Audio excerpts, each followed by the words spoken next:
ఇక్కడ కనిపిస్తున్న ఈ పర్సన్ ని చూసారా? ఇతని పేరు Jack Ma, richest person in China. అయితే ఇతను ఒక ఇంటర్వ్యూలో ఇలా చెప్పాడు. అది మీలో చాలా మందికి నచ్చకపోవచ్చు, విన్నాక మీలో చాలా మంది నన్ను తిట్టుకోవచ్చు కూడా, కానీ అది చాలా ఇంపార్టెంట్ కాబట్టి జాగ్రత్తగా వినండి. ఇతను ఏం చెప్పాడంటే, కోతి ముందు మీరు అరటి పండ్లు అండ్ డబ్బుల కట్టలు పెట్టారే అనుకోండి, ఆ కోతి పరిగెత్తుకుంటూ వెళ్ళి అరటి పండ్లను తీసుకుంటుంది. ఎందుకంటే ఆ డబ్బుతో ఎన్ని అరటి పండ్లు కొనొచ్చో ఆ కోతికి తెలియదు.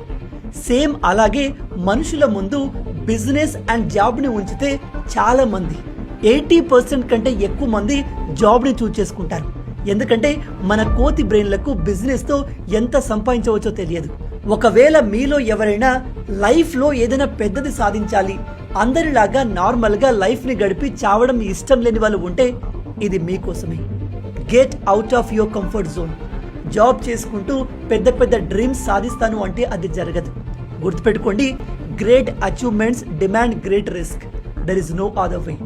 బై ద వే, జాబ్ చేయడం మంచిది కాదు అని చెప్పట్లేదు, బట్ లైఫ్లో ఏదైనా పెద్దది సాధించాలి అనుకునే వారికి ఆ రూట్ కరెక్ట్ కాదు అని చెప్తున్నాను. మీలో ఎంతమంది దీనికి అగ్రీ చేస్తారు కింద కామెంట్లో చెప్పండి. అండ్ ఇలాంటి అమేజింగ్ వీడియోస్ కోసం లైక్ అండ్ ఫాలో చేయడం మర్చిపోవద్దు.